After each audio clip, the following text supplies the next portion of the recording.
Hi friends, जय श्री स्वामीनारायण। आज अपना श्री हरिकृष्ण किचन में આપણે અળવીના પાનના મુઠિયા બનાવવાના છે। ફ્રેન્ડ્સ, આપણે અળવીના પાનના પાત્રા તો ઘણી વખત બનાવતા હોઈએ છીએ, પણ ખૂબ જ ઇઝી રીતે અને એકદમ ઝડપથી બની જાય એવા આજે આપણે અળવીના પાનના મુઠિયા બનાવવાના છીએ।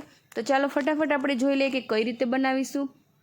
તેના માટે મેં અહીં અળવીના પાન ધોઈ અને સરસ ચોખ્ખા કરી લીધા છે। તેમાં આવી રીતે વચ્ચે ડંડી હોય છે, તેને આપણે કટ કરી લેવાની છે। ત્યારબાદ આપણે અળવીના પાનનો આવી રીતે રોલ વાળી અને નાના નાના આવા કટ કરી અને પાન રેડી કરી લેવાના છે।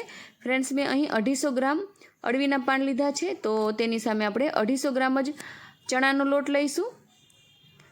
ત્યારબાદ સ્વાદ અનુસાર મીઠું, 2 મોટી ચમચી ધાણા જીરું પાવડર, 2 મોટી ચમચી લાલ મરચું પાવડર, તમે આદુ મરચાંની પેસ્ટ પણ એડ કરી શકો છો, અડધી ચમચી હળદર, અડધી ચમચી ગરમ મસાલો, ત્યારબાદ 2 મોટી ચમચી તલ અને અહીં મેં 1 મોટો વાટકો ગોળ અને આંબલીનું પાણી રેડી કર્યું છે, તે એડ કરી દઈશું। ત્યારબાદ ફ્રેન્ડ્સ, આપણે થોડું થોડું પાણી નાખતા જઈશું અને એકદમ ઢીલો લોટ આપણે બાંધવાનો છે, કઠણ લોટ નથી બાંધવાનો, જેથી આપણા મુઠિયા સોફ્ટ થશે ઢીલો લોટ બાંધવાથી।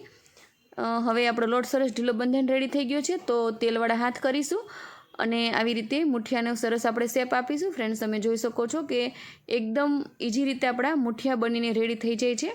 તો આવી રીતે આપણે બધા જ મુઠિયા રેડી કરી લેવાના છે અને અહીં સ્ટીમર ગરમ થઈ ગયું છે, તો તેમાં જારીમાં મેં તેલ લગાવી દીધું છે અને આ સ્ટીમરની અંદર આપણે બધા જ મુઠિયા હળવે હળવે સેટ કરી દઈશું।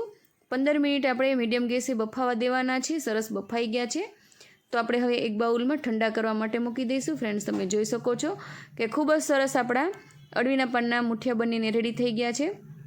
હવે ઠંડા થઈ ગયા છે, તો આપણે આવી રીતે પીસ રેડી કરી લઈશું। ફ્રેન્ડ્સ, તમે જોઈ શકો છો કે ખૂબ જ સરસ આપણા પીસ બનીને રેડી થાય છે, કોઈને ખબર નહીં પડે કે આપણે મુઠિયા બનાવ્યા છીએ, એવું જ લાગે છે કે જાણે અળવીના પાનના પાત્રા જ બનાવ્યા હોય છે। તો આવી રીતે આપણે બધા જ પીસ રેડી કરી લેવાના છે। ફ્રેન્ડ્સ, ખૂબ જ સરસ આપણા અળવીના મુઠિયા દેખાઈ રહ્યા છે। ત્યારબાદ હવે એક પેનમાં 2 મોટા ચમચા મેં તેલ લીધું છે, ગરમ થઈ ગયું છે, તો તેમાં 1 ચમચી રાઈ, 2 મરચાં, 7-8 લીમડાના પાન, 2 મોટી ચમચી તલ બધું એડ કરી દઈશું। ત્યારબાદ જે પીસ કર્યા છે એ આપણે મુઠિયા એડ કરી દઈશું અને ધીમે ધીમે આપણે આવી રીતે હલાવવાનું છે। ફ્રેન્ડ્સ, આ જે બધું જ મસાલાનું કોટિંગ આપણા મુઠિયા પર સરસ ચડી જશે એવી રીતે આપણે એડ કરીશું। ત્યારબાદ હવે આપણે 2 ચમચી મેં અહીં ગોળ અને આંબલીનું પાણી જે બનાવીને રેડી રાખ્યું હતું તે પણ આપણે તેમાં રાખીશું, જેથી આપણા મુઠિયા ખૂબ જ સરસ ખાટા મીઠા બનશે।